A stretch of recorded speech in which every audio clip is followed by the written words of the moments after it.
Bonsoir Jacques et bonsoir à toutes et à tous. Algorithmes mathématiques et mode ou quand les créateurs africains invitent les maths dans leurs œuvres. C'est en tout cas le calcul qu'a fait la créatrice sénégalaise Diarra Bousso. Installez-vous car on en parle tout de suite dans Afrotech.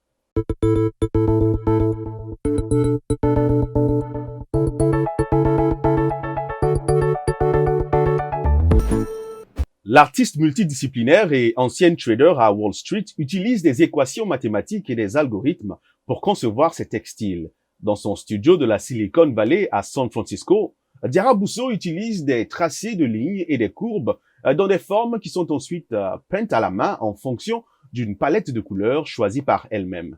Pour que la fleur que nous avons vue plus tôt puisse se transformer en ceci ou en cela, on change juste les variables. Dans cet exemple, la valeur va de 0 à 12 pi. Devenir créatrice de mode, c'est depuis toute petite que Diarra l'a rêvé. Un rêve qu'elle va finalement réaliser lorsqu'elle rejoint un programme de mathématiques à Stanford University. C'est là qu'elle a eu l'idée de marier ses deux passions, les mathématiques et la mode. Pendant mon temps libre, je dessinais ces paraboles et ces lignes et ces choses que nous apprenions. Je me demandais à quoi cela sert.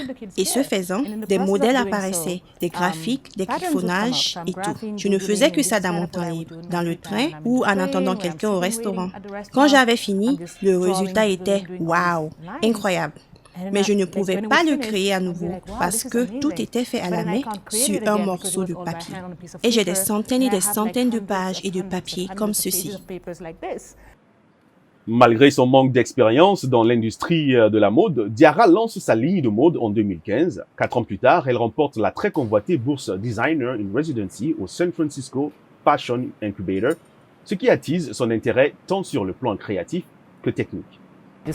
Chaque forme peut être représentée par une équation mathématique. Vous pouvez créer beaucoup de formes, ce qui n'a rien de nouveau. Je pense que la différence vient du fait que vous pouvez réellement coder le tout et le générer avec un algorithme, c'est-à-dire un processus indiquant à l'ordinateur de tracer cette ligne, de tracer cette équation, de trouver où elle se croise, de la rendre bleue, de faire ceci, faire cela.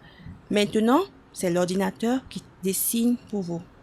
Diarra affirme qu'elle est en avance sur l'industrie et en veut pour preuve l'avènement des boutiques de mode en ligne qui exploitent à la fois l'intelligence artificielle et les analyses de données. Elle dit aussi qu'elle ne produit rien à moins d'avoir une commande, et cela après avoir développé un mode de production à la demande entièrement numérique pour éviter de créer des stocks excédentaires. Aujourd'hui, Diarra voyage entre son Sénégal natal et San Francisco, où elle enseigne toujours les mathématiques au lycée et fait de la recherche en mathématiques avec des professeurs de l'université de Stanford pour concevoir un programme de mathématiques créatif pour les enseignants. Elle a ouvert son premier magasin au Sénégal en 2019, où 95% des produits sont fabriqués à la main par une quinzaine d'employés. Les gens comme moi ne sont pas beaucoup célébrés dans l'industrie. Alors, dès que j'ai une opportunité, je veux faire du bruit pour nous tous. Et c'est le but du travail que je fais. C'est pourquoi c'est si important pour moi de parler d'algorithmes. C'est comme si nous fusionnons algorithme et tradition. Je viens d'un endroit qui mérite d'être célébré. C'est l'essence de qui je suis et de ce que je fais.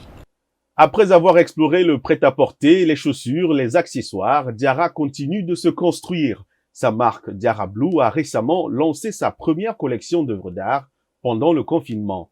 Pour elle, raconter des histoires qui célèbrent son héritage africain tout en innovant grâce à la technologie doit se pérenniser. En tout cas, c'est tout ce que nous lui souhaitons et c'est sur ces notes que je vous dis à lundi prochain pour encore plus de tech sur le continent et partout ailleurs dans le monde.